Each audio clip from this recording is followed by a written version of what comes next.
welcome back into Vegas. Yeah.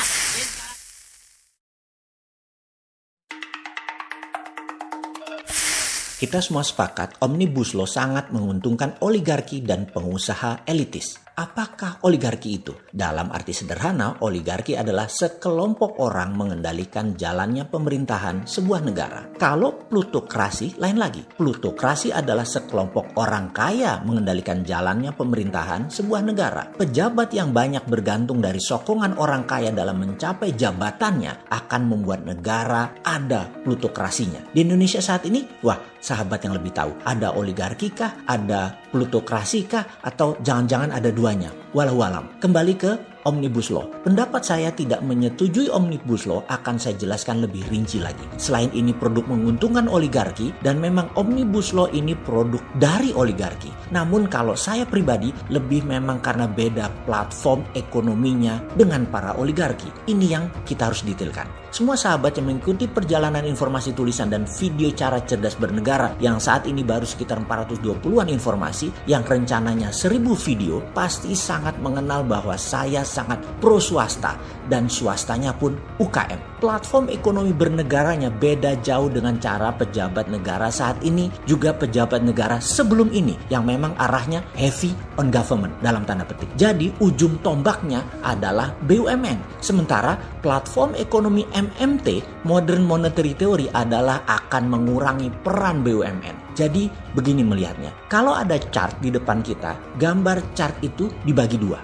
Yang sisi kiri sosialis, yang sisi kanan kapitalis. Lalu belah dua chart tadi, sosialis dan kapitalis tadi dengan upper pyramid dan bottom of pyramid. Maka sisi kiri adalah sosialis elitis, yaitu yang saat ini adalah para BUMN. Dan sisi kanan adalah kapitalis elitis, yaitu para oligarki. Di sana jelas posisi mereka dan Omnibus Law itu adalah produk yang menguntungkan upper of pyramid, yaitu para elitis. Mereka hanya 10%, namun mereka mengendalikan 60% lebih ekonomi nasional. Lebih hebatnya lagi, secara penyerapan tenaga kerja, mereka hanya menyerap 3% dari seluruh angkatan kerja. Di mana dengan ada Omnibus Law bisa jadi nanti tinggal 2%. Karena mereka bisa pakai tenaga kerja asing dan asing, juga pakai teknologi. Mampus dah kita para buruh. Dengan adanya Omnibus Law juga asing mudah masuk. FDI, Foreign Direct Investment, masuk dan itu benar akan meningkatkan GDP negara.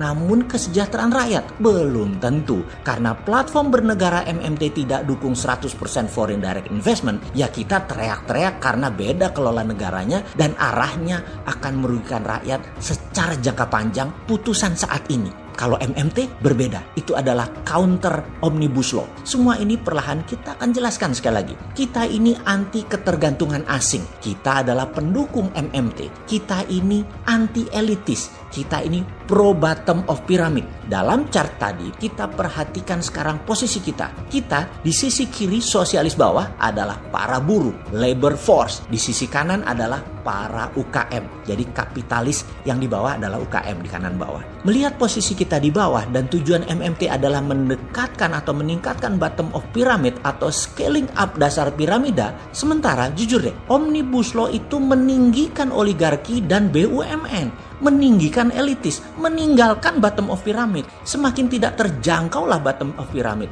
karena mereka dilindungi regulator, dilindungi undang-undang, ada uang mereka itu dan punya jabatan. Lengkaplah mereka meninggalkan dasar piramida. Bosman si Sontoloyo ini bukan hanya ngomong untuk mendukung UKM dan buruh, namun dua produknya, Santara sebagai UKM equity crowdfunding dan Dinaran payment system berbasis underlying emas adalah bentuk pengejawantahan MMT yang bukan teori doang. Itu semua adalah pro dasar of pyramid, mendukung dasar piramida.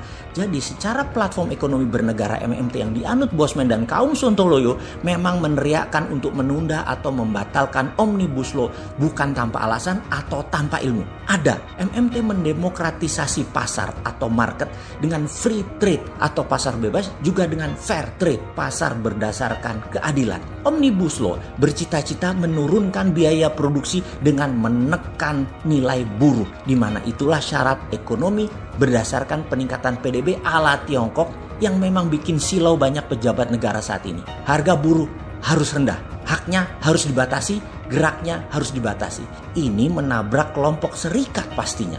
Jadi ada baiknya didiskusikan ulang atau dicabut dulu. Sementara di kelompok UKM yang karyawannya di bawah 50 orang yang ternyata menyerap 97% angkatan kerja nasional tidak mendapatkan porsi wajar. Malah oligarki dibelain, malah asing FDI dibelain, malah tenaga kerja asing-asing dibelain, malah tanah air dikeduk dipermudah, dana asing untuk orang asing dipermudah. Kalau semua ini benar, maka cara bernegara kita beda. Keputusan Omnibus Law pantas menimbulkan keresahan. Pantas hanya sebagian rakyat saja yang sejahtera. Pantas banyak yang tidak terakomodir. Mungkin banyak pejabat di atas sana dalam perjalanan kehidupannya minum kopinya kurang pahit, mainnya kurang jauh, temennya kurang banyak. Monggo bos, itu yang demo didatangi dan jadikan teman. Biar banyak temannya, bukan yang kinclong-kinclong wajahnya karena terawat, yang berkantong tebal di sekitar istana doang temenmu.